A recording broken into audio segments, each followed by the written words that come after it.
আসসালামু আলাইকুম। আমরা এই পেজের পক্ষ থেকে আপনাদের সবাইকে শুভেচ্ছা জানাচ্ছি। আজকে একটি বিষয়ে কথা বলার জন্য আসছি। আসলে ব্যাপারটা খুবই মানে খুবই সিম্পল একটা বিষয়, কিন্তু তারপরেও সবার মনে হয় জানা দরকার আরকি বিষয়টা।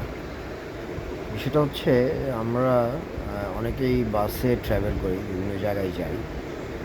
বাসে ট্রাভেল করার সময় আপনার মুখে থুতু আসতেই পারে। কিন্তু আপনি যখন থুতুটা আসছে, আপনি কোথাও না দেখে আপনি কী করেন? বাসের জানলা দিয়ে থুতুটা বাইরে ফেললেন।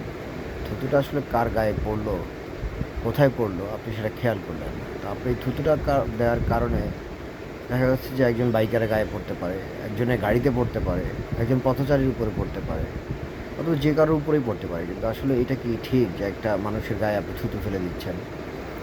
সো আমরা আসলে নিজেরা যদি সচেতন না হই, এটা আসলে খুবই দুঃখজনক একটা বিষয় যে আসলে আমরা থুতু ফেলতেছি।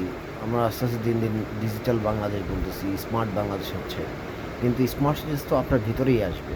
তো আপনার ভিতরে তো আসলে স্মার্টনেসটা আমরা দেখতে পাচ্ছি না। তো আপনি যখন থুতুটা ফেলতেছেন, আমি মনে হয় দেখছি আমি যে বাইকে করেই যাচ্ছে, বাইকের পেছন থেকে একজন থুতু ফেললো বাইরে। থুতু ফেললো সে বাইকের পেছনে বসে।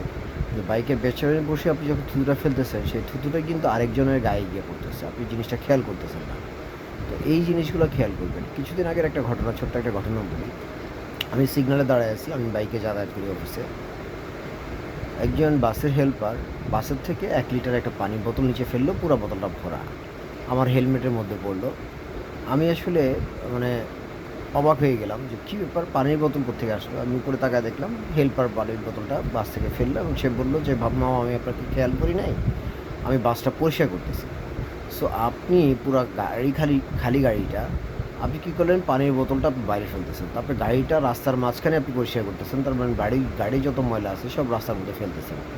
এটা তো আসলে কোনোভাবেই ঠিক না। এই জিনিসগুলো আসলে আমরা কেন খেয়াল করি না? আমাদের আসলে সচেতনতার কত অভাব যে আসলে আমরা রাস্তার মাঝখানে জ্যামের মধ্যে দাঁড়ায় থেকে আমরা গাড়ি পরিষ্কার করতেছি। এবং সেই ময়লাটা আমি একজনের মানুষের গায়ে ফেলতেছি, আপনি সেটা খেয়াল করছেন না। সো এই জিনিসগুলো একটু যদি খেয়াল না করেন, আসলে খুবই দুঃখজনক একটা বিষয়। এই বিষয়গুলো নিয়ে আসলে কথা বলাটাও খুব দুষ্কর। আমার কাছে জিনিসগুলা খুবই খারাপ লাগে। সুতরাং আপনারা যারা বাসে ট্রাভেল করছেন, থুতু আসতেই পারে। কিন্তু থুতুটা যখন ফেলবেন, একটু খেয়াল করে ফেলবেন যে কারো গায়ে পড়ছে কিনা, আপনার এই থুতুর জন্য কারো ক্ষতি হচ্ছে কিনা। এই জিনিসগুলো একটু খেয়াল করে দেখতে হবে। ধন্যবাদ সবাইকে।